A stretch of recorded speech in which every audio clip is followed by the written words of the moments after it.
nicht Schelf.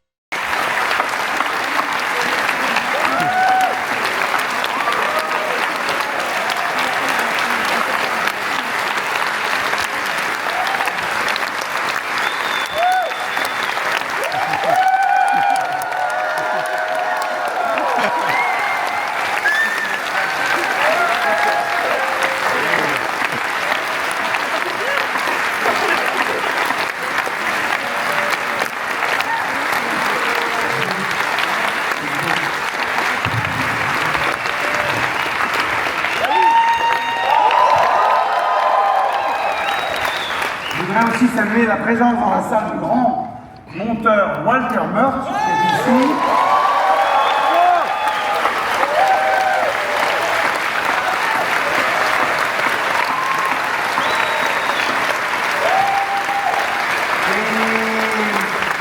I want to thank especially Mrs. Lucas Melody, she's there. I want to thank you very much for what you've done.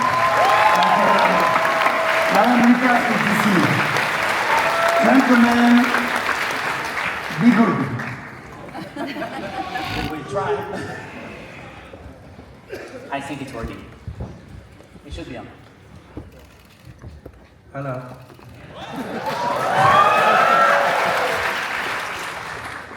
Very simple. Comment ça va? How are you? Fine. You know, it's great to be here. I mean, my old classmate and co-writer and co-editor and co-everything.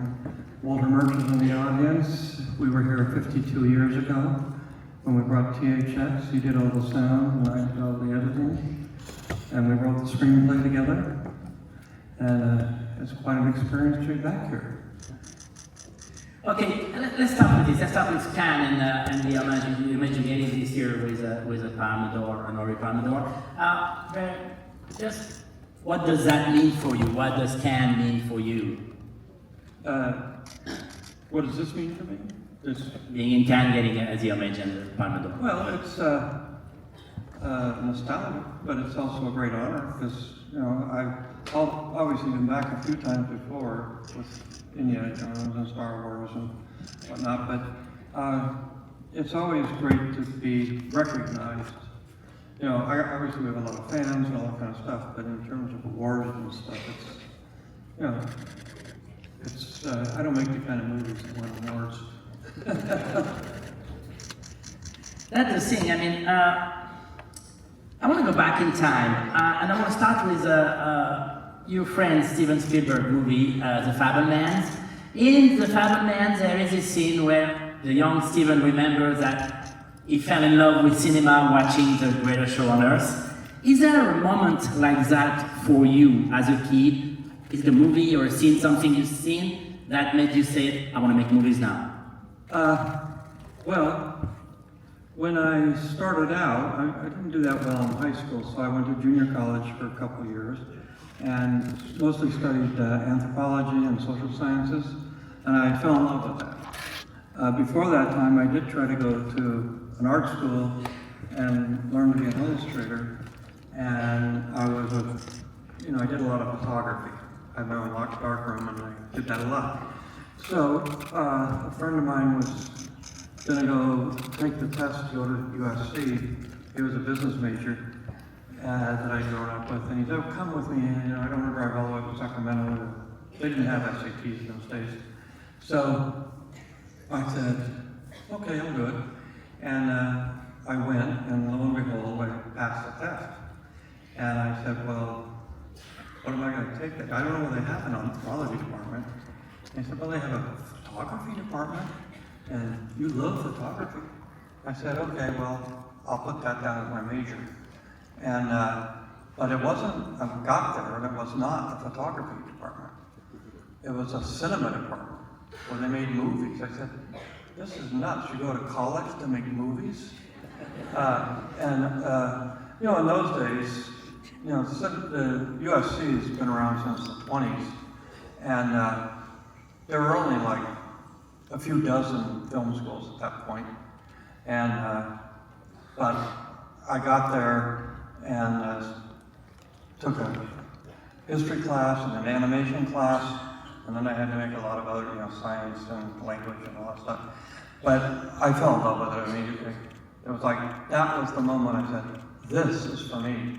I love this. So that was, because I didn't know, you know, I come from a small town in Central California, a rural, you know, farming community, and we didn't get foreign films or anything. We just, you know, we had two theaters. One was a B movie theater, Roger Corman films, and an A movie theater, which had all the Hollywood films. And on weekends, once I could drive, I would drive to San Francisco and see more avant-garde films with the Kenyan Cinema, which was up there, and the people who were making these offbeat kind of art films. And I said, that's what I want to do.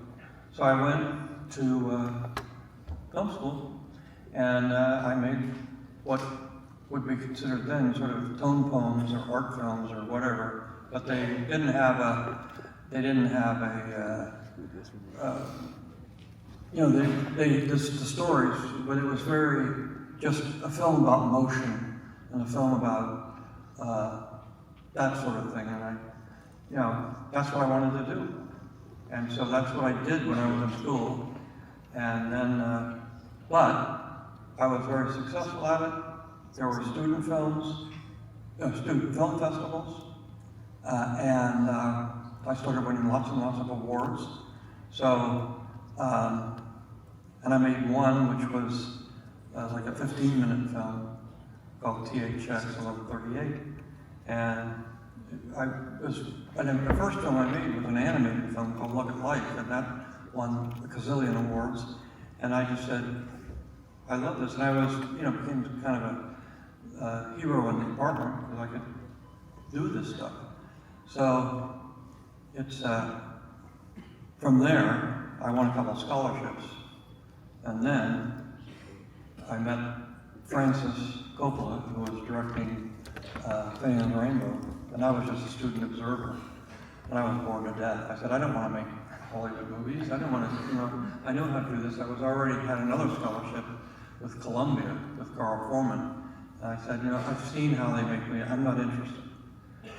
And he said, well, what are you going to do? I said, I'm going to go over to the animation department and see if I can get a couple short ends. There was nobody there. The studio had closed down completely and had been sold to Seven Arts. The day I arrived was the day that Jack Warner was leaving. So he was walking out as I was walking in. And, you know, it was deserted. Usually with these scholarships, you'd say, well, what department would you want to be in? Oh, I'd like to write screenplays, or I'd like to use the camera, and they'd give you that. But there wasn't anything there. So they stuck me over there with Francis. And he said, you look awfully bored. I said, I am bored. I'm going to go with the animation program. And he said, well, wait. Stay here. I'll give you something to do. And it won't be that boring.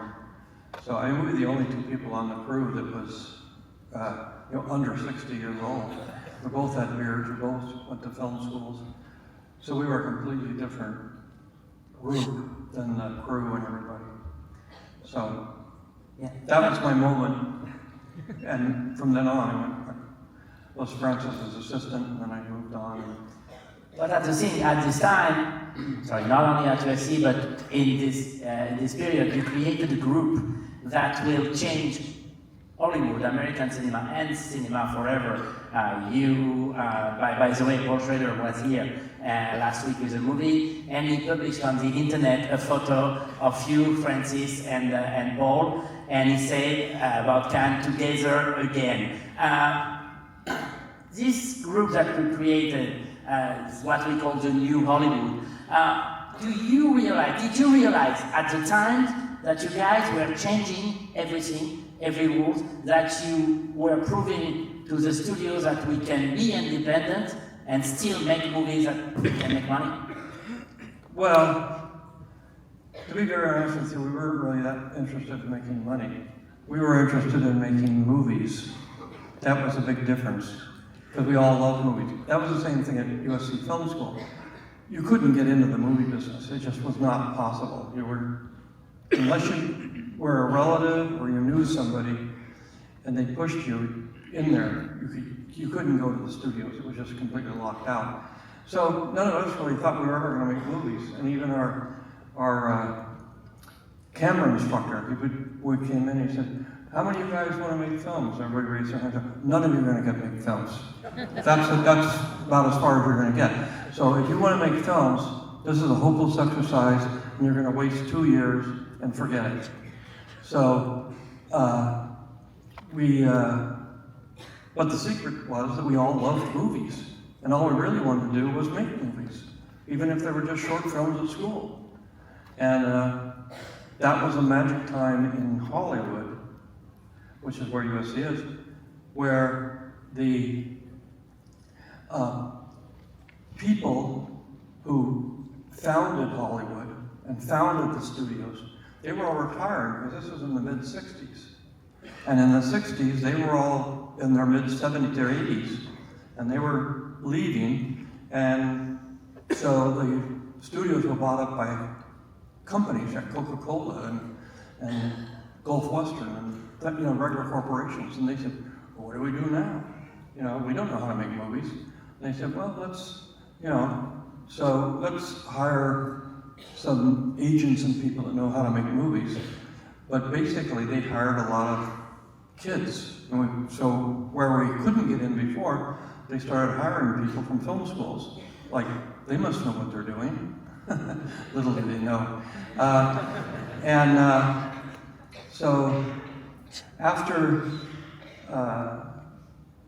Phineas Rainbow, Francis wanted to do a little movie, and we outfitted a truck, and he went to we were going to go around the country. He was going to shoot this movie. He had a script, but we didn't have any locations, we didn't have anything. It was like 12 people. It was a very small movie.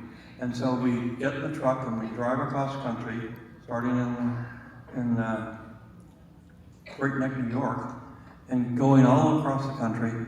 And then we'd stop, the art department would go ahead and say, I found a good location for this scene, let's do that. And so in the end, we ended up in Oglala, Nebraska, in a warehouse where we were shooting some of the final scenes for the movie. And Franklin said, well, what are you going to do after we finish this? I said, well, I'm going to go to San Francisco. I'm going back to where I came from, and I'm going to make Kenyan cinema kind of movies, non-story movies. And he said, well, stick with me, write a script for the movie you want to do, and I'll try to get it made. I said, okay.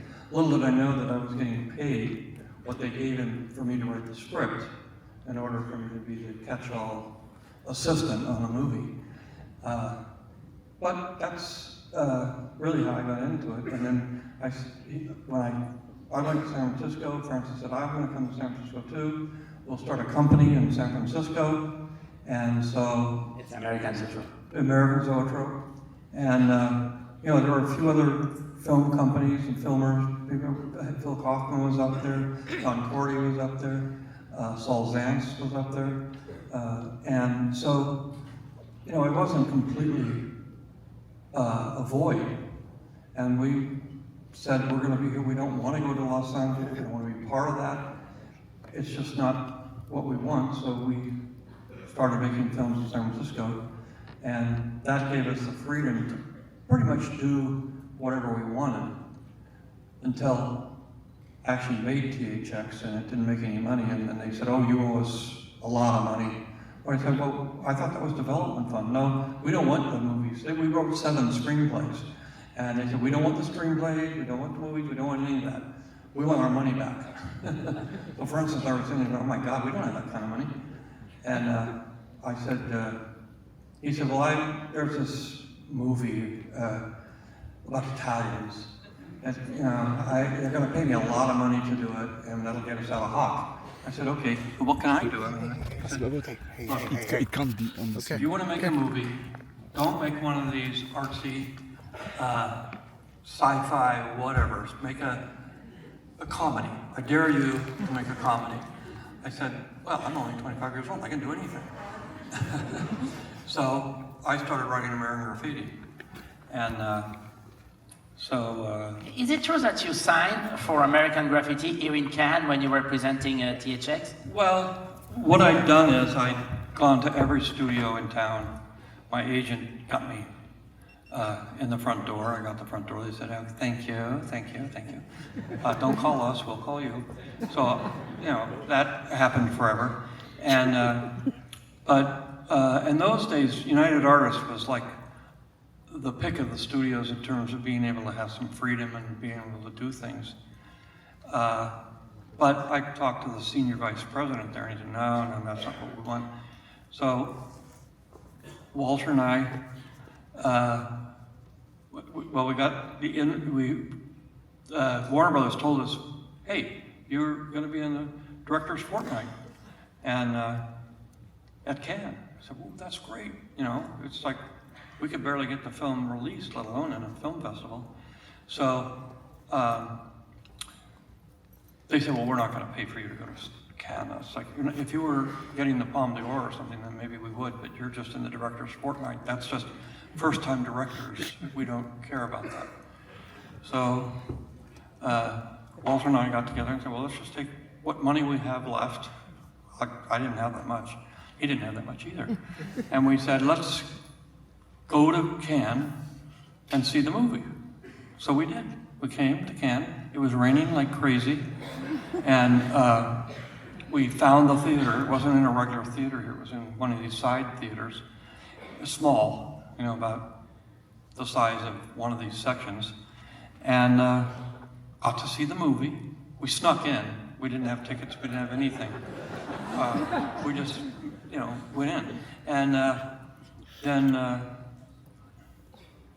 it wasn't until really only a couple of years ago when I was here with Star Wars that I went to a press conference, and one of the press got up and said, listen, why didn't you come to the press conference that we had for you?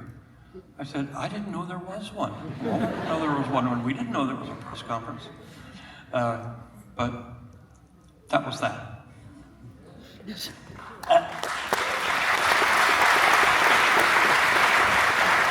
American Graffiti, there's a lot of things we remember about this film, but the car chase was impressive, the race was impressive, and it's not the only car chase or race that you have in your films. You're kind of obsessed with speed in movies. I mean, you're the guy who put speed in space with Star Wars, and there was, since you were a student, there was this short movie called 1:42:08 that was a race, a guy running around a circuit. And why is that? Why are you so obsessed by that, by car race and speed? When I was in high school, I was obsessed with cars, and I would cruise every night, like in American Graffiti. And and I did race. I did what we call in the United States gymkhanas, which is autocrosses. They're usually in parking lots, but they have cones, and you get to race. And I had a car, and I raced. And I worked in a foreign car service and worked on cars, Renaults actually. And so I was very much into racing. And my first thing was, well, that's what I'm going to do. I'm going to drive race cars. Then I was in a really bad accident, like a week before graduation from high school, and was in the hospital and all that stuff. But that's where I kind of came to realize that I wasn't that good a driver. And in racing, if you're not that good a driver, it's better not to do it. So even though I loved it, and then so what I did is I became a photographer. I was in a sports car club, and we had some racers and stuff. So I did that for a while, and then when I went to USC, I sort of continued that. But I'd sort of given up. Once I got to film, I said, this is it for me. I don't want to be a race driver anymore. I've always been fascinated with it. I always love it. I love racing. I have done it, you know, I went back after a number of years and picked it up again. with, you know, on a real racetrack. And then kind of decided that, well, I did some celebrity races and I also did some other things, but but then those around me, I had by that time been divorced and had, I had one daughter, but then I adopted 2 more daughters, but we adopted the first one, so I knew how to do it. So, you know, and they all, you know, I came close to her, you know, go behind something and there'd be a big explosion and, you know, everything, oh my God, and, you know, but I would, you know, I parked because the car that blew up was not me. But I realized that all the people around me were just saying, please don't do this. You know, yes, you might not die, but you also might be crippled for the rest of your life, and you've got 3 kids to watch after. And you're the only one they've got, because I was a single dad. And so I said, okay. And so then I got, you know, obviously I was starting to really make movies by then. I was doing Star Wars and stuff, so it's like I said, okay, I don't have time for this anyway. All right, let's start with Star Wars. The origin, the story itself. I know you had a lot of trouble to get the story right, and it took you some time to write it down. When did you know that you got it? When did you know that the characters were there, that Leia was the right one, and Darth Vader and everything? When did you got it in your mind? Is there a click, a moment? No, it was, you know, in the beginning, I had wanted to, you know, the way I described it is it's sort of a Flash Gordon kind of thing. It's a fantasy. You know, it's the kind of movies they made in the 20s and 30s. So it's going to be like a 30s movie, but it's a little crazy. And wait a minute, we're talking about American Graffiti, right? No, Star Wars. Oh, Star Wars. Well, first came American Graffiti, which I had talked to the guys at United Artists. He said, no, Walter and I were coming here. So I said, well, I'm going to stop over in New York. Francis is shooting The Godfather, and I'll stay with him. And, you know, he's having a very, very hard time. The studio was just, you know, wanting to do horrible things. And he was fighting. And so, and his wife was pregnant, and I was in the apartment, as you know, sleeping, and suddenly they came running through one morning and said, she's gonna have the baby, she's gonna have the baby. And it was my birthday, which was a week or so ago. And I said, great, but then I was on my way here. So I said, I have to go on to Cannes, I will. And I talked to, I think it was King Features, but it was whoever owned Flash Gordon, and I said, and so I went and talked and see if I could buy it and get the rights to it. He said, no. You know, this is an important project for us. We're gonna have Fellini do it for us. And I said, oh, okay. And then I realized that I didn't really want to do Flash Gordon anyway. I wanted to make up my own movie. You know, I was gonna change it so much, they'd be very mad at me and I'd be doing nothing but trouble. So I came here and made a deal with United Artists for American Graffiti, and he said, well, what else you got? Because they want to own you for the rest of your life. So I said, well, I got this space fantasy movie. It's kind of a, you know, 1920s, 30s Republic serial, you know, and it's got like alien dogs flying spaceships and all kinds of things. It's really crazy. And so he said, oh, we'll take it. And I said, okay. So I showed him the script for American Graffiti, and they said, no. This is just a musical, this is just a music video. There's nothing going on in it. And I said, well, okay. And then I had to fight for a year in order to go to all the other studios with the script And you know, everybody said no, and finally Universal said maybe. They were just on the back end of the Easy Rider phenomenon. Easy Rider had a huge effect on all of us making offbeat movies, especially for young people, because they didn't know anything about young people. They said, well, we don't know that. So, and Francis was selling it, American Zoetrope, this is a young people. We're going to make lots of young movies. He was, you know, he worked for Roger Corman. Roger Corman was like the ambassador of getting into the film business, because he's the only person that would hire young directors and let them actually write scripts and make movies without, you know, yeah, go do it. Here's 27 days. You know, you have $150,000. Go to it. And but there's a lot of directors that made their first movie there, and so that was what Francis we were trying to do at Zoetrope. And but finally, Universal at the end of their thing said, we'll do American Graffiti, and so that, and then I don't know, I'm going to that. American Graffiti, we made American Graffiti did very well, and well, multiple it Oscar was- nomination.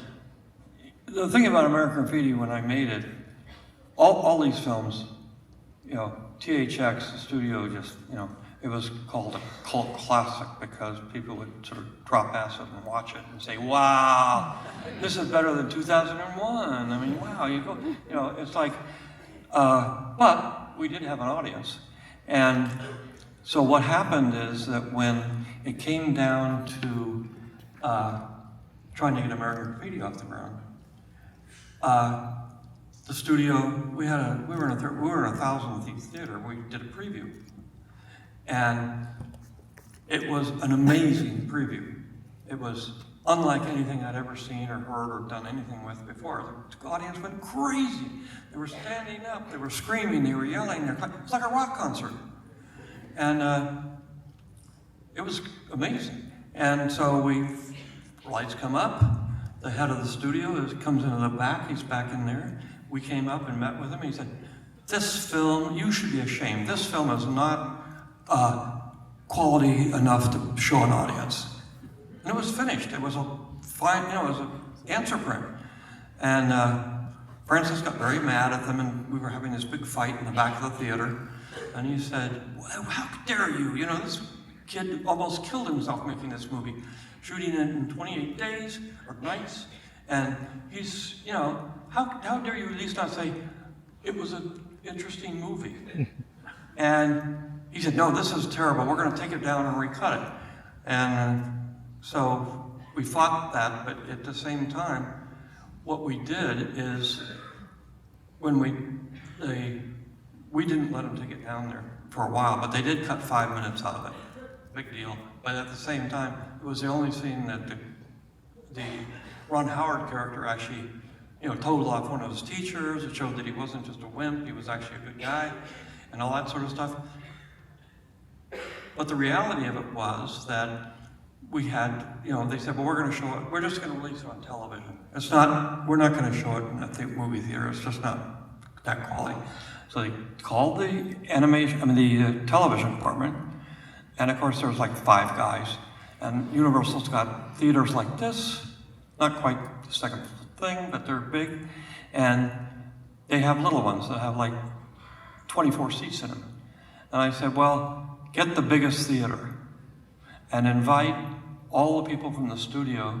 It's a 4 o'clock screening. We'll invite anybody who wants to. By that time, people had heard about the preview. And by that time, so we had a full house. And the TV people were sitting in the middle, and the same thing happened. The audience went berserk. They just went crazy. And so they then went to the marketing people and said, they want to market this as a TV show. I think it's better than that. You should really see it. So those 4 guys came. And I said, get the big theater again. And by now we were sort of using it, most of the people at Universal. So I said, well, let's just go and get anybody from anywhere, mostly from the studio. We did it again, same thing. People went berserk. And so finally, the marketing people went to the production people, Lou Wasserman and the guy who also didn't like our movie, and said, you know, this is really a good movie. I think, you know, I think we should release this. And so we we finally did another screening for the film people, did the same thing, and they said, this is amazing, we'll release it. Of course, you know, in Hollywood, what that means is, it's a little, you know, it was a $750,000 movie. It was like nothing. And so they said, but we'll release, the worst month you can get released in those days, but I think it's still true, is August. If you're released that's the graveyard of movies. So they said, well, release it in August, release it in 50 theaters, and aren't you lucky? Okay. And so it was in an actual theater. We went and saw it and everything, but it was one of those things where it did like $25 million in those days. $25 million in a weekend or in a week is huge. I mean, that's huge. Not anymore. Now it's 200 million. But it stayed there. So they had booked it in for, you know, a month. That's like no time at all. In a month, it was still doing 25 million a week. And then they broadened it out, did more, and they just kept doing it. And it stayed in the theaters for over a year. And ended up making over $100 million, which was the most,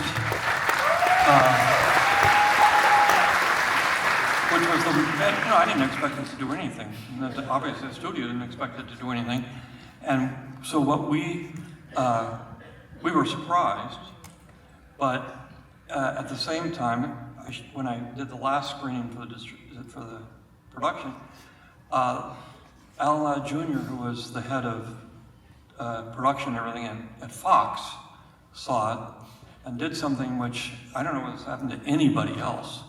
Maybe, you know, Stanley Kubrick, but he came up and said, I like that movie, American Graffiti. I like it, I want to do it. I'll do anything you want to do.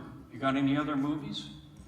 And I said, well, I got this sort of science fiction, fantasy, crazy 1930s movie. And he went, you know, which I told him that we have dogs driving like spaceships and stuff. And he said, I'll do it, whatever you want, I'll do it. I said, you're a good director, I want to work with you. So he did, he hired me, and the rest is kind of history. He was the only one, he and two other people, one was the head of marketing and the other one was his assistant, who was the vice president of production. They all had faith in the movie. Nobody else did. The studio didn't. They were going bankrupt anyway, but they had a lot of movies that they, you know, they were desperate. But they said, this will never work. This just isn't going to work. And then when I showed it to them, finished, they said, to the board of directors, they said, oh, we hate this movie. This is such a stupid movie. We don't want this movie. And so they tried to sell it off, but in the end, Laddie and those guys, the thing, they said we were going to release it, but they released it in very few theaters, 70 millimeters. They said, well, we'll do it, this grand thing, which was a way of saying they weren't going to let them release it in a lot of theaters. But we did, and again, just like American Graffiti, there were lines around the block, everybody went crazy, and then Fox was saying, my God, we got to put this in more theaters. So it went from very few theaters. 32 at the beginning, was it?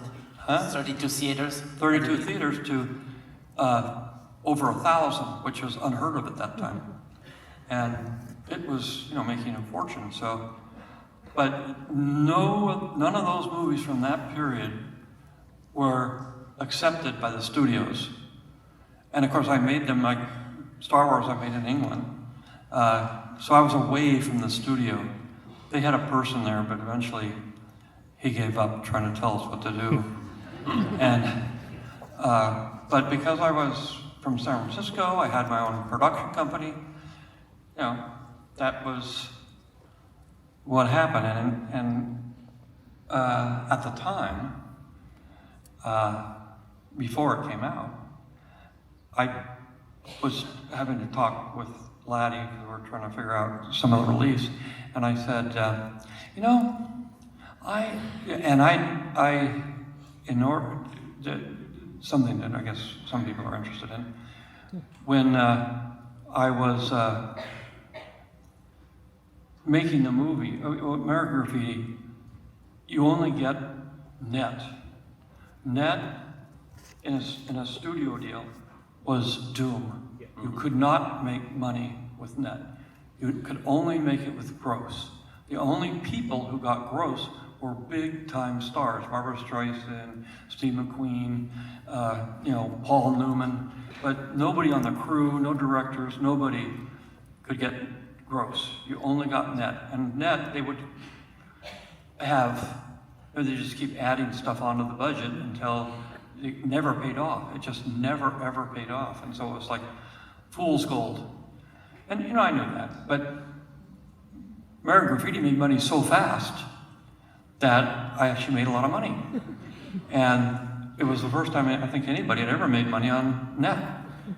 So when and while that was happening, I was still writing Star Wars. And by the time I finished it, it took me about a year to write it, and because American Graffiti, you know, it was nominated for Academy Awards, it was all, you know, I was constantly doing stuff, which isn't really an excuse, but besides me procrastinating, it took a while. But that was, I went to Fox, and they were, because all I had was like an 8-page deal memo. Said, well, you're gonna get 50% of the net, you're gonna get, you know, we're gonna pay you $100,000 to write and direct, and, you know, it was just a standard deal, because it was done before American Graffiti came out. And so when American Graffiti came out, it was this huge hit, and then suddenly I was the hottest thing in Hollywood. I went to them and I said, look, we're gonna give, the distribution agreement is an 80-page document. So I went to my lawyer and I said, we're gonna write that contract. And he said, you're crazy, you know how much work that is? I said, look, this is the only time you'll ever get to do this, and it'll be the last time anybody ever gets to do this. So let's take advantage of the fact that we can write the contract. And of course, the other films, I didn't get any advertising, I didn't, you know. So what I decided is, well, when we went through it, the only two things that were made any difference whatsoever, which didn't make any difference, one was to be able to have licensing. Licensing in those days did not exist because it took longer to build a toy than it did to make a movie. And the movie would come out and last, if it didn't work, it'd last for, like, you know, a month. And they wanted something that would last for a year so they could, you know, sell their toys at Christmas and all that kind of stuff. And all I wanted to do was to make t-shirts and posters and use it for advertising. So I could go to Disneyland and sell kids Star Wars t-shirts and all this kind of stuff. And we were going to conventions. To a friend of mine from school, Charlie Lippincott, was the head of publicity, and we were a very small group, but he was sort of doing all the prep for that. But we went to Star Wars convention, not Star Wars, Star Trek conventions, and all the science fiction things, the Comic-Cons, all those things where we thought there would be people who would be interested in this movie. And for 2 years before the movie came out, we were selling it at all these places. So when the movie came out, the studio, the film came out, the studio was completely like, where did all these people come from? How did they, because they weren't actually advertising it. You know, we were, you know, had t-shirts and posters, and they had, you know, a few things. But that was the reason, because everybody said, oh, you were so smart. You know, it was like such a good idea. Well, I had already, when I wrote Star Wars, it was too long. It wasn't 500 pages, it was like 210 or something. But I said, well, I can't make this into a movie. This is way too big. I need about 100 pages. And that's when I rewrote, I wrote the first act, basically. And that's why I demanded that I wanted the sequel rights, because they weren't, if they were gonna sit on it, I've already been through this before, where they would sit on something and then say, well, we don't wanna do it, but we're not gonna sell it to you, but if we do, we'll sell it to another studio for an ungodly amount of money. And of course, they won't buy it because I could barely sell it as I was. So I said, I want the sequel rights. And of course, the first rule that you learn in film school or anywhere else, don't ever invest in movies. You will lose your money. The fact that people make money in the movie business is a myth. It doesn't happen, especially in Hollywood. It's just like, somebody says, well, look at, you know, I can tell you 10% of the net of so-and-so in this movie, and it stars Tom Cruise. Look, you'll never see a dime. So, and I knew that, but I did want to get the rights because I didn't want them to sit on it and not let me, because I would say, well, I'll make 3 movies out of this now because there's too much material there for me to do. And that's what started that whole Star Wars craziness. And so. The thing, it was the deal of the century, what you've done with Star Wars. But do you realize that now it's impossible to get this kind of stories? I mean, not a studio will put money on such a big movie if it's not an IP or if it's not a comic book, if it's not something that people know. And for a young kid arriving in the business and saying, getting what you got, it's impossible. So what could the George Lucas of today do to make the Star Wars of today? Well, you know, it was impossible to do it then, really. I mean, to ask, the only way I managed to get a lot of the deal, which again, there was no money in licensing. And the studio didn't have a licensing department. It was just like, oh, we don't do that. Maybe Planet of the Apes because it's a TV series, and so we can do that. But there was no money in it. It was just like, oh, well, it's kind of, we do it. But that's the thing that is like, you know, it didn't mean anything to them. And the sequel rights, their attitude was, well, we don't like this movie, it's really terrible, and it's stupid. So what do we care about the sequel rights? Because the studio's gonna get sold anyway. So we won't take the blame for any of this, and even that, it won't go anywhere. They had no faith in it whatsoever. And as I say, even when the stockholders, the board of directors saw it, they said, this is terrible, let's sell it. And so part of it was I had a script and a thing that nobody wanted. And I had a couple of people who were my champions, which was Laddie and Ashley Boone and people. It's like, so they didn't care. They just said, well, this isn't worth anything. There is no licensing, not in a movie. He'll never get that licensed for anything, you know, except maybe t-shirts and posters, which, you know, with that, he'll make maybe $20,000. So that's the deal. But I knew when I did, I said, even with American Graffiti, I said, there was another one of those in American Graffiti, which is when we started to finish the movie, we went to Universal and we said, you know, and we were buying the rights to all, you know, there's 70 songs in that movie, pop songs.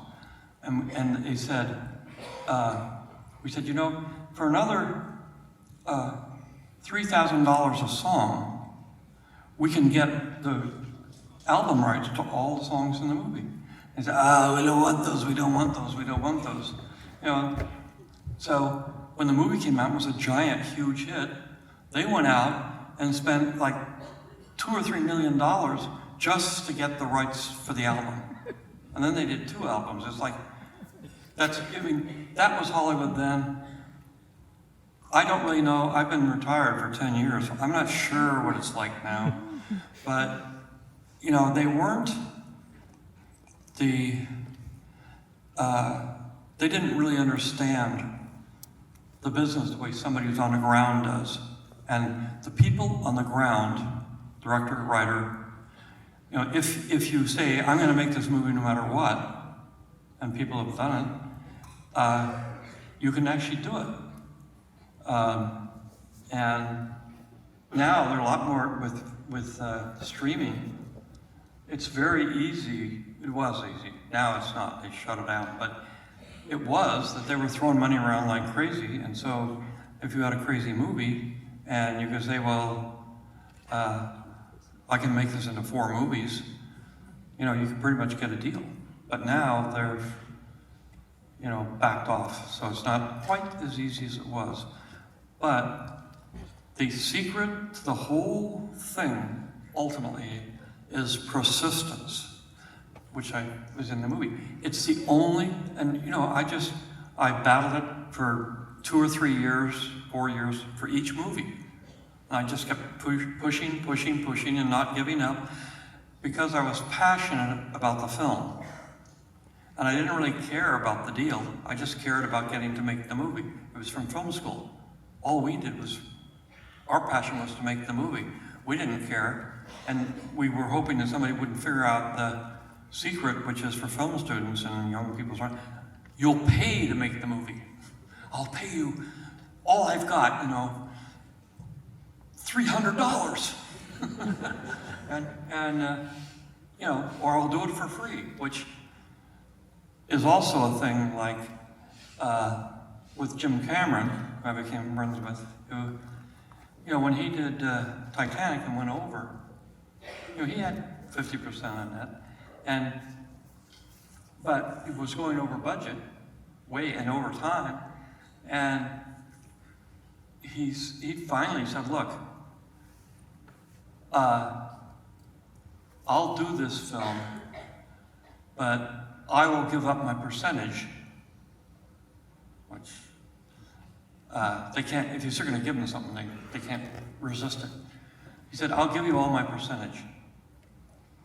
And he did the same thing on the next film that he did.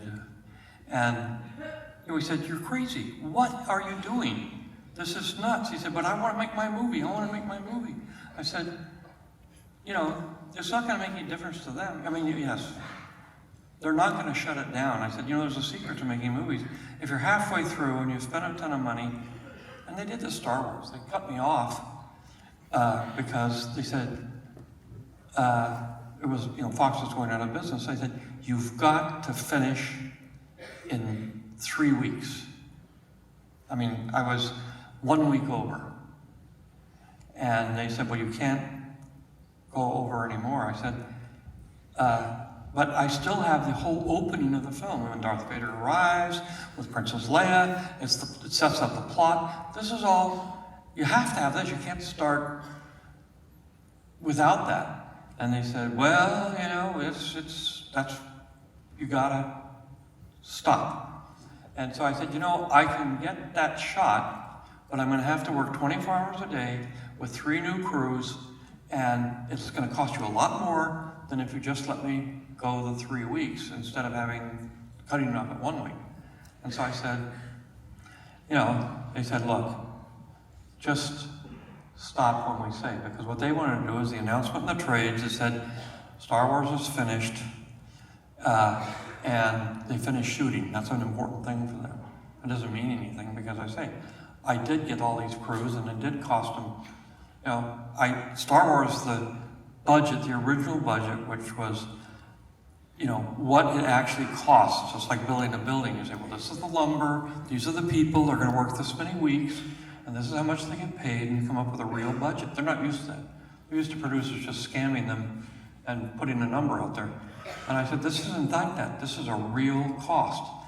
And as a result, what happened is, when I gave them the budget, it was $13 million. They said, it's gotta be under 10. And I said, I can't do it for under 10. I said, you know, I'm not gonna cut stuff out of the script. And they said, well, look, just make the movie. That was Laddie. He said, we'll figure that out. So it came out, and it was $13 million. And so they were really excited about the fact that it was,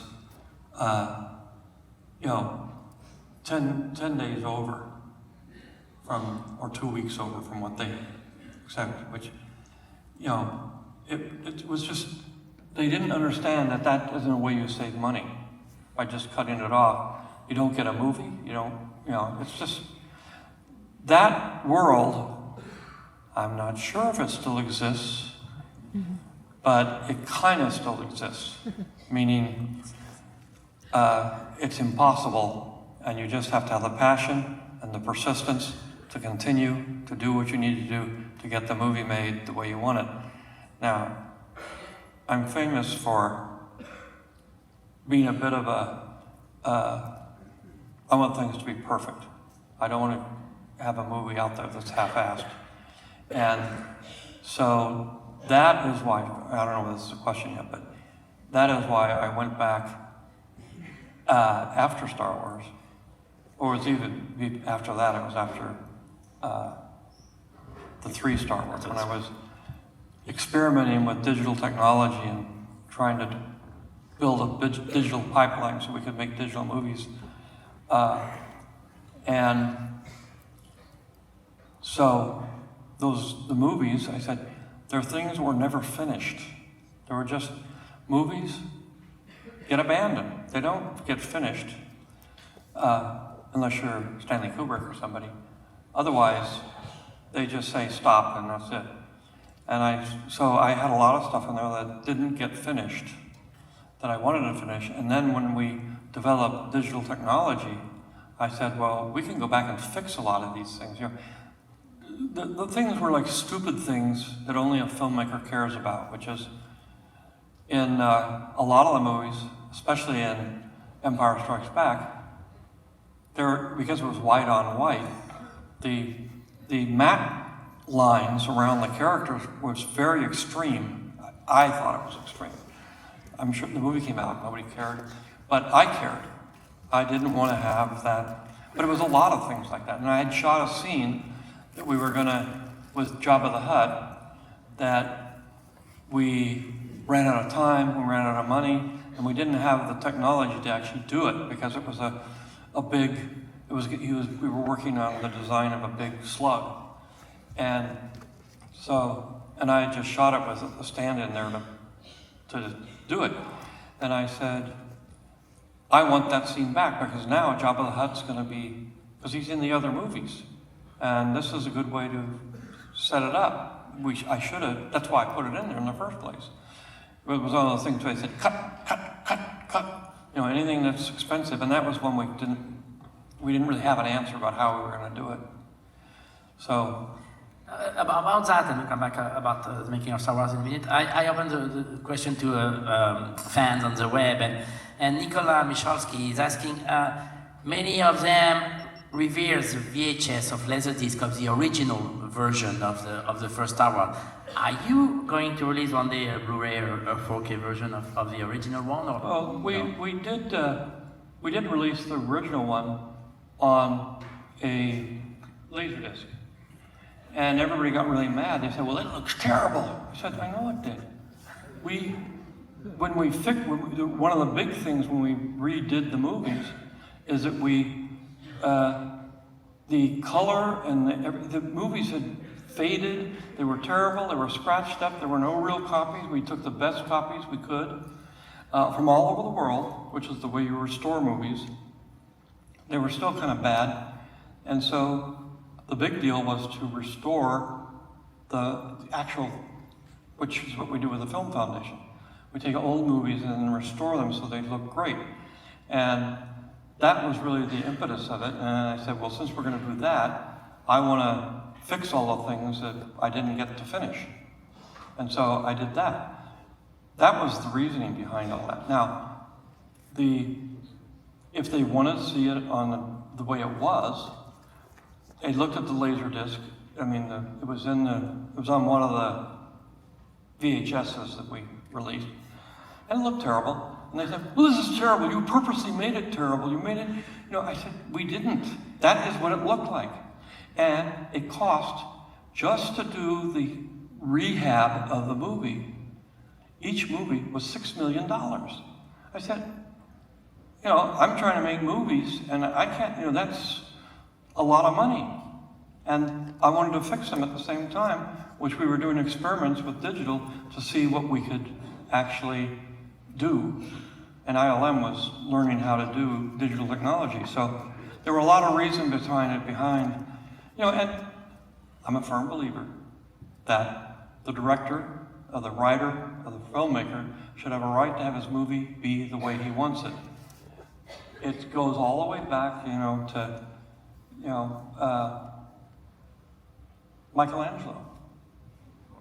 He worked on a scaffolding. He did it, you know, it took him 6 months to do a section. Then he finally came down, I mean, and they removed the scaffolding. He looked at it. Nah, we're gonna redo that. I mean, a whole ceiling in the Sistine Chapel. So I don't think I was that outrageous. But that's what, you know, when you're working on something and you create it, you want it to be right. You don't want it to be not right. So anyway. I'm going to tell you a little personal story, but I'm pretty sure that a lot of people in this room have the same. I saw the first one, I was a kid, and when the music starts, when the ta-ta-ta-ta, I was like, ah! I realized I was really young, I realized what cinema really can be. My question is pretty simple. What was your reaction when you listened to John Williams' music for the first time? I loved it. Well, Steve, I was talking to Steve and I was saying, you know, Steven Spielberg. Steve Spielberg. I got this, you know, he said, well, what are you going to do about music and everything? I said, well, you know, this is like, the movie is like it was made in the 30s. It's a Republic serial, from the script to the dialogue to the music to everything. And in those movies, they use classical music. And what they just did it as a needle drop. And I said, I want to do it, but I want to do it more like Peter and the Wolf. I want each character to have their own theme song, and I want to then, but it needs to be a full orchestra. Which in those days, you know, we said, well, you're going to do it with a synthesizer, right? You're going to do, you know, you're going to do rock and roll. I said, no, we're going to do a 1930s score, because it's a 1930s movie. And by that time, I managed to get that through. What Steven said, you want John Williams. I said, but he's kind of a jazz guy. No. He can do classical music. You don't know he knows him as a classical composer, but he is. I said, okay. And, you know, he plays stuff on the piano, and I said, okay. But when I walked onto we did it at Abbey Road in England, and you know, I hadn't heard it with a full orchestra. And when I heard it with a full orchestra, I went, oh my God, this is, you know, it's just exactly what anybody would do when they hear those scores. Because I'm a firm believer, and I say this even from my first film, THX, I said, sound is half the movie. And it's the half that is the least expensive to do. So you get 50% of the results for maybe 25% of the cost. So, and people just say, "Wow, no, the soundtrack would always get thrown to the end. The composer would say, well, do this, you know. They didn't really spend a huge amount of time sorting it out. Where I always have, you know, Walter Merchant and I went to school together, and he was a sound guy, and he was an editor, and he made movies. He had a real sense of humor as a writer. Francis, when we moved to San Francisco, and we had the Rain People, he said, I got this great Steenbeck mixing machine that I got from Denmark. It's gonna be shipped in here, because we had a little tiny place. And we'll be able to mix our own movies, it'll be fantastic. And he said, do you know anybody who knows how to mix movies? I said, I got just the guy. And we sent him to Sausalito to live on a little houseboat, and he mixed the movies. And then he mixed my movies. He did American Graffiti, and you know, it's that is why the films are as good as they are. Is because there's been a huge attention to the soundtrack, and the soundtrack is important.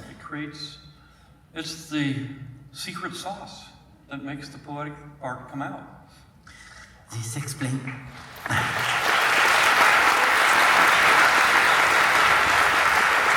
At the time when Star Wars, New Hope, but Star Wars at the time, becomes the biggest success ever, how do you explain the phenomenon at the time, and how do you explain it now? Is it the same explanation?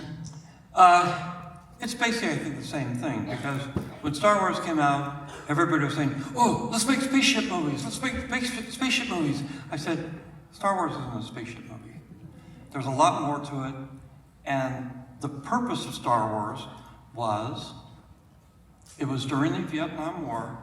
I was going to do Apocalypse Now. I couldn't do it, so I took a lot of the ideas and put it into this movie. And the thing was, Apocalypse Now for me was going to be like Dr. Strangelove. It was going to be a satire. It was going to be kind of funny. Some of that stuff is still in there. Francis did it very seriously, but it's, surfing. People didn't know that those guys were surfing over there or doing drugs or anything. The only movie that had come out was Green Berets. And this was sort of the anti-Green Beret movie to say this is what was really going on. A lot of that stayed in there. John Milius is just one of the best writers ever, but he's very macho, let's say. And so I was going to use that I was going to make it more extreme than it really was, but it was quite extreme.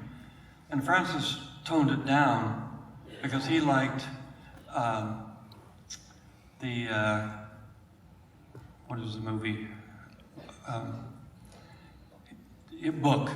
There was a Heart of Darkness. Heart of Darkness. He loved Heart of Darkness, and so he said, "This is just like Heart of Darkness." And because they're going up a river, which we had in there.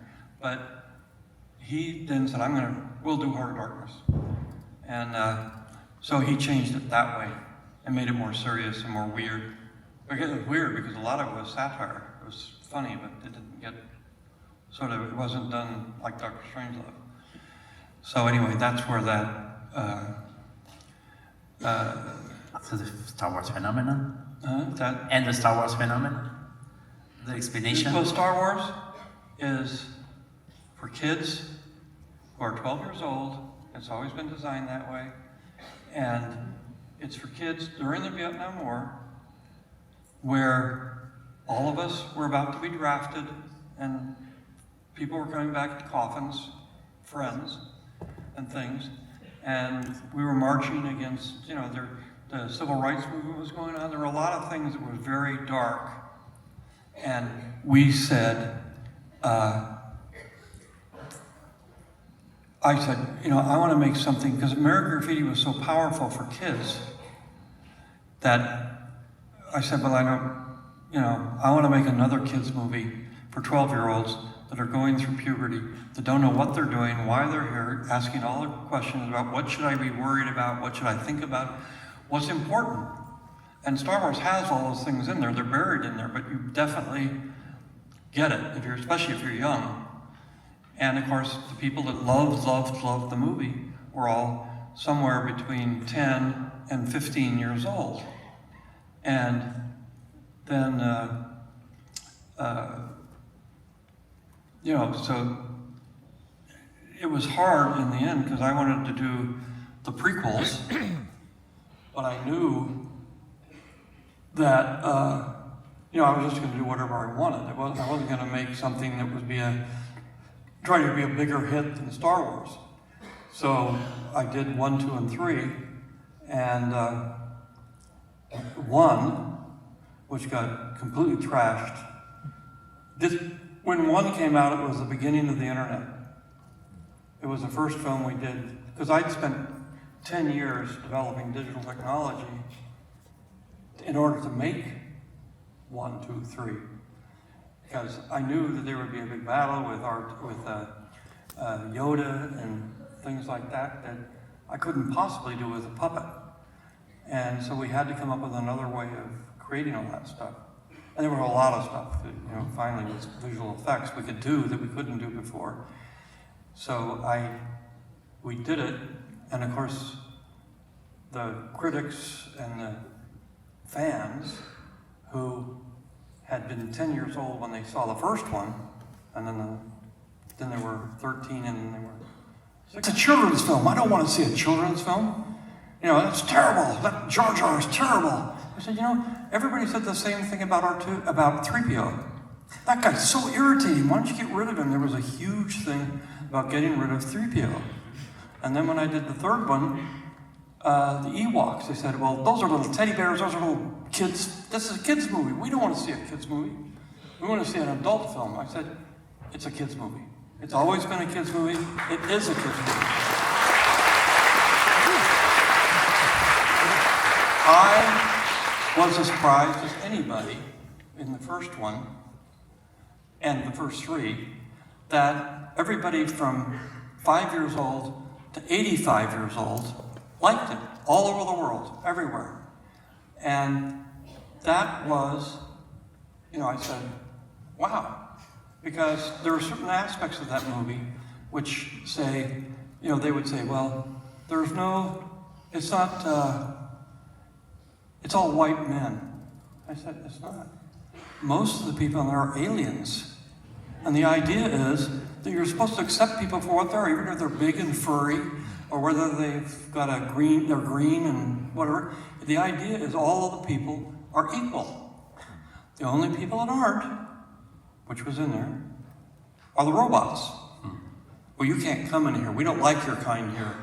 So they were the only ones that were discriminated against, and that was a way of saying, you know, people always discriminate against something, and sooner or later, that's what's going to happen. And we're already starting it with AI, saying, well, we can't trust those robots. You know, I do it every day. I take my temperature. You know, I have my, you know, all my vital signs things. If it comes out wrong, I just say, well, I don't trust the robots. You know, whatever it is, we'll do it again tomorrow. So, but that was a main part of that movie, was to make people realize that everybody is equal, no matter where they're from, no matter what they look like. That is the important thing, and it's all over. I mean, the whole movie is that way.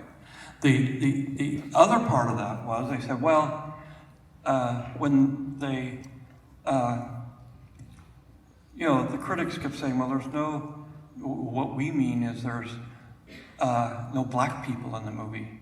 Well, in the first one, there were a few Tunisians who were dark, but in the second one, I had, you know, Billy D. Williams, and in the third one, and in the new ones, which they were also criticizing, you know, I had Sam Jackson. He was like a, you know, he wasn't a scoundrel like, yeah, like Lando. But he was one of the top Jedi. He was like and he wanted to be in it so bad that all he really wanted was a purple sword. And so I said, great. No, but we paid him a regular salary, but the secret to Sam, who's a fantastic actor and has been in a gazillion movies, his agent said, don't tell him that, you know, we could get a big thing out of it. I said, look, it's a small part, it's the best I can do. I may be able to extend it to the other 2 movies, because this could be a key character. And but he did it for very little, but I gave him a percentage, but it wasn't net. It wasn't gross, it was net. And for us, because I was financing them myself, net and gross were the same thing. So we did that, but the other part of it was, they said later on, when they were making more movies, they said, there's no women in the movies. I said, who do you think the heroes are in those films? What do you think Princess Leia was? She is the head of the rebellion. She's the one that's taking this young kid that doesn't know anything and this boisterous, I know everything guy who can't do anything and trying to save the rebellion with these clowns. I said, she's the hero of the movie. And it's the same thing with Queen Amidala. Even though she has Jedi on her side, she was still the hero prime mover. And they said, well, but there's no women, you know. I said, you can't just put a woman in pants and expect her to be a hero. You know, they can wear dresses, they can wear whatever they want. It's their brains and their ability to think and do and plan and be logistical, and you know, that's what the hero is. You know, yes, all the women, they couldn't do lightsabers, but they could shoot guns and they could, you know. And we also did a thing where we didn't really, we killed robots, stormtroopers, aliens, but we very rarely killed humans. You know, that was kind of an idea that goes through the movie, but everybody thinks of it as a movie where you kill everybody, but we don't. I got a question from the internet by Mathieu Bayargent, and I think it's a beautiful question. I don't know if you remember the Danny Boyle movie Yesterday, who imagined a world without the Beatles. Can you imagine a world without Star Wars? Well, yeah, I mean, it almost happened.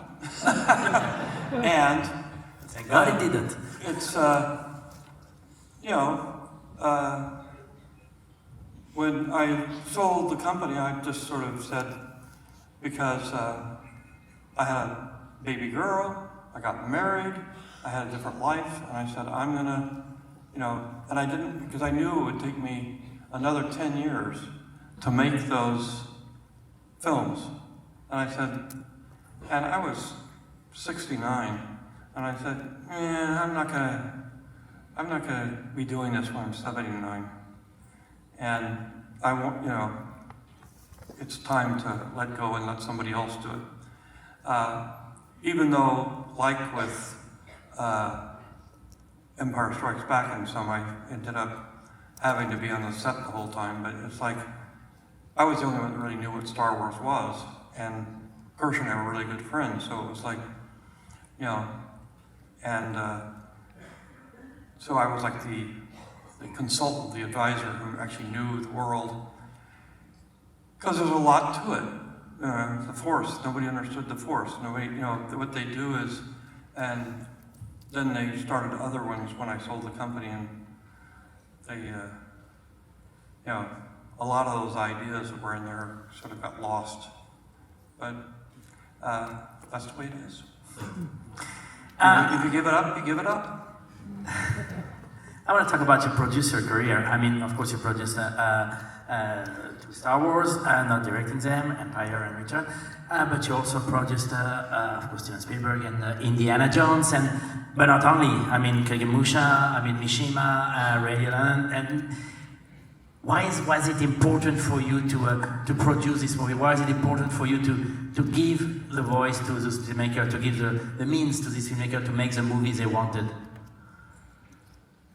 What was that? Why was it important for you to produce a movie like Kagemusha or Mishima or even Indiana Jones? A lot of those are just real things of people who I know who are trying to make movies, and you know, I think they should. And it's like, you know, I was a huge fan of Kurosawa. I thought he was a genius, and he is, or he was. And you know, but he. Francis had him over, he came to San Francisco, Francis had him over for dinner, and we were talking and everything, and he was saying that he was trying to get a movie off the ground, but the studio wouldn't do it. And he wanted to do, it was like a test run for Ran, which had a lot of horses in it. And they said, you can't do a film with horses, you know, we're not gonna let you do it. And so that was really a thing of, I wanted him to make a movie. He hadn't made a movie in 10 years. And, you know, he was sort of ostracized from the Japanese film industry. So I said, well, I'll see if I can get you the money. So what I did is I went to Laddie and Fox, and I said, you're not gonna make any money on this movie, but it needs to get made. This, all filmmakers learn from Kurosawa.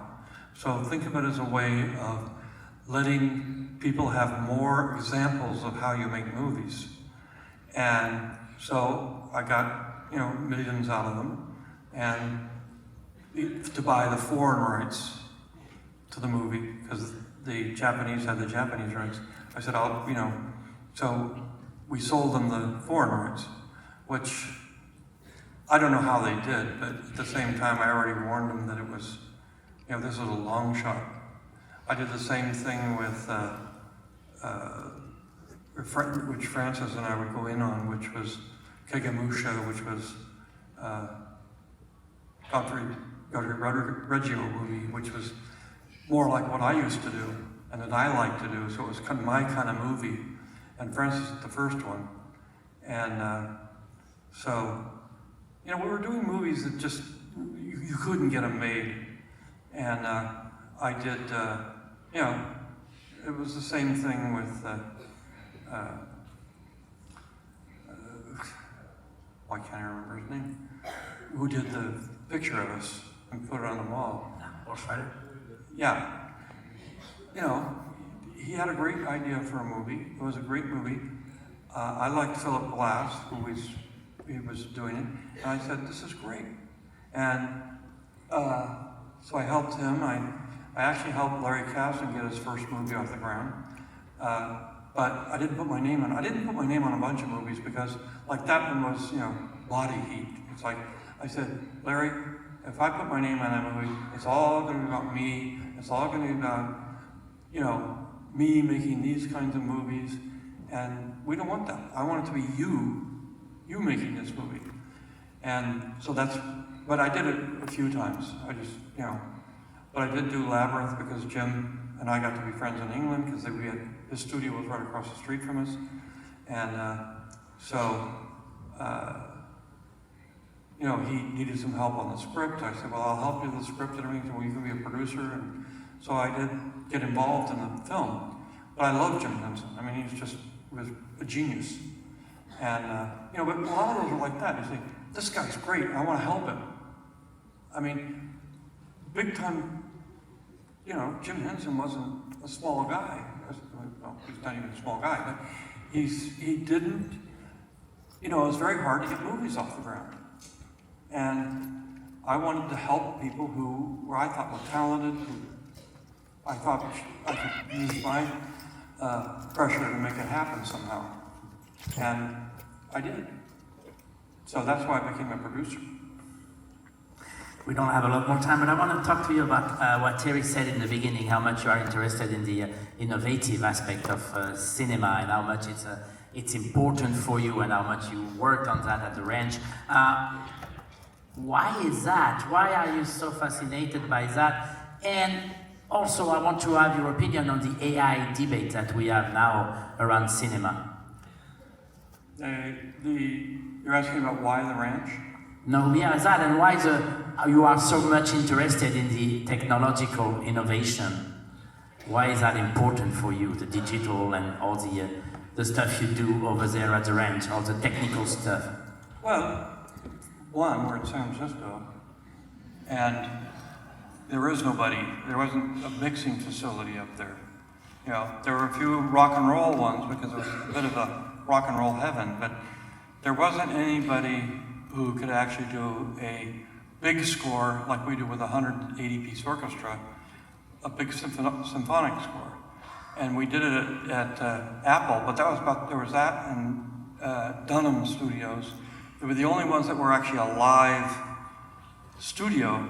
The other ones were all, you know, rock and roll dead studios. You know, that just no sound.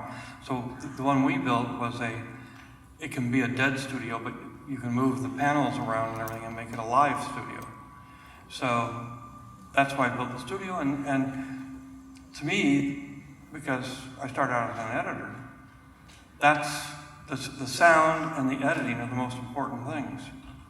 And, you know, that's where you're actually, because I also did, you know, some documentaries and that sort of thing, and so I'm very used to, here's a stack of film, make a movie out of it.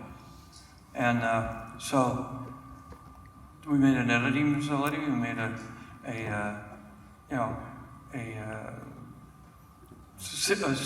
place where you could go to work without having a studio over your head. And there are a lot of people like that, so we would rent it out to people, and we still do. I mean, now the sound studio is owned by Disney. I own the building, but they own the thing. But it's, it's like, when you're up in San Francisco, I didn't want to have to go down to San Francisco, down to LA a lot. That's why in the beginning I was going to move ILM to San Francisco, but we needed to be near a lab, because they had to do, because of the nature of the way you did film then, you had to process what you were shooting, to test things, and you needed it back in a few hours. And San Francisco didn't have that capability at all. So we started pushing the studio in San Francisco, and at the same time, I had to go down to LA all the time to do ILM. But as soon as we finished Star Wars, we moved ILM to San Francisco. And so it was always in San Francisco. Was it your way to stay independent? Is that the biggest success of your career? You stayed independent all your life. You stay independent during all your career. Is that the biggest success of your life? Well, I say it because I'm a stubborn guy. And I didn't want people telling me how to make my movies. I just said,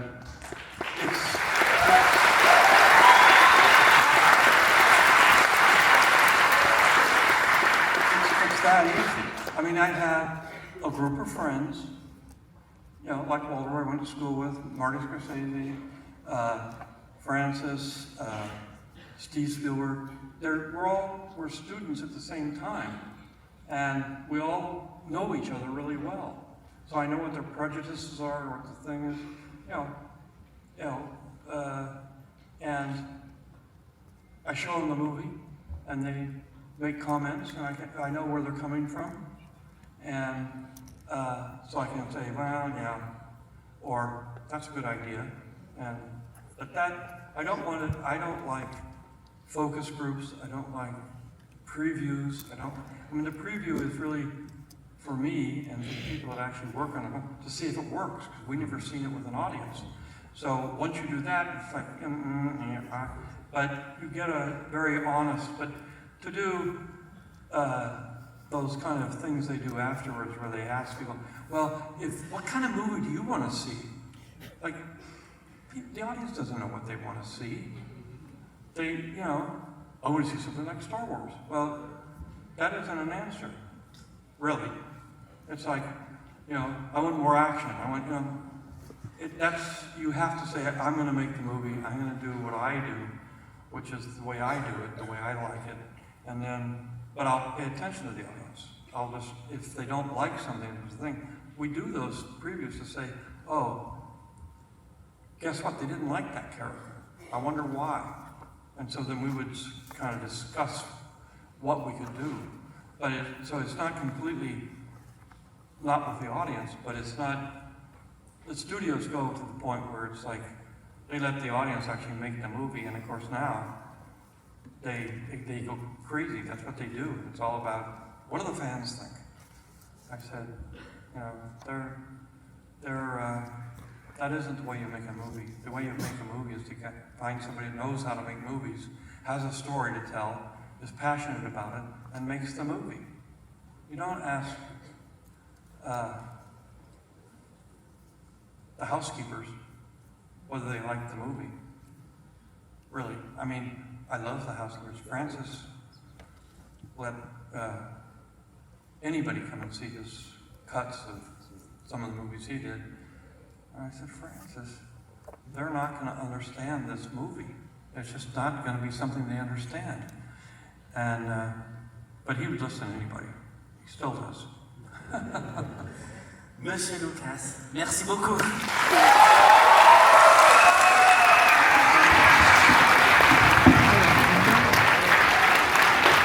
Je voulais faire 1h15, merci beaucoup.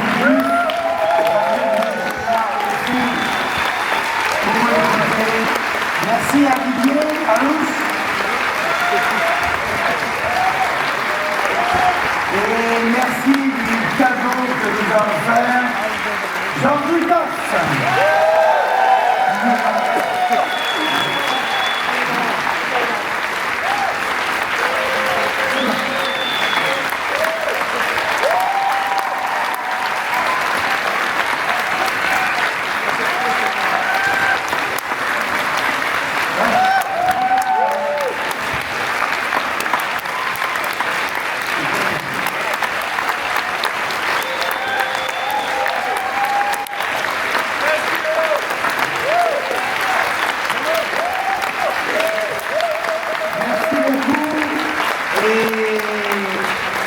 Demain soir, le Festival de Cannes, le 77e Festival de Cannes, remettra à George Lucas une palme d'or d'honneur.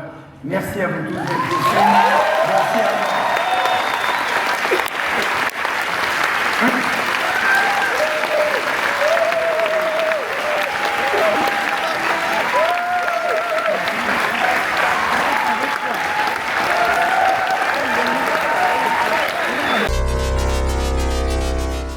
Shelf.